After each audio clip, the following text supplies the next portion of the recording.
মেঘের সঙ্গে আমার কথা। আমি কে? আমি বৃষ্টি।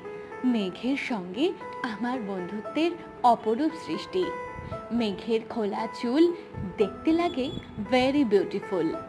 চারপাশটা শান্ত, স্নিগ্ধ, আবার কখনো ঝোড়ো হাওয়া বয়ে গেছে। ভয়ে আড়ষ্ট হয়েছি মেঘকে দেখে। এমনটা ও রেগে গেলে হয়।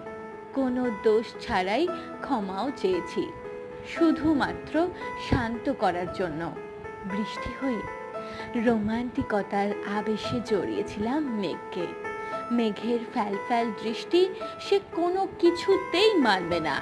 এমনই প্রকৃতি মায়ের সৃষ্টি। সেই যে মেঘ হারিয়ে গেল, আর তাকে খুঁজে পেলাম না। মনের মণিকোঠায় আজও বেঁচে আছে। আমি বৃষ্টি, আছি তোমার পথে। ফিরে এসো, ফিরে এসো একটিবার।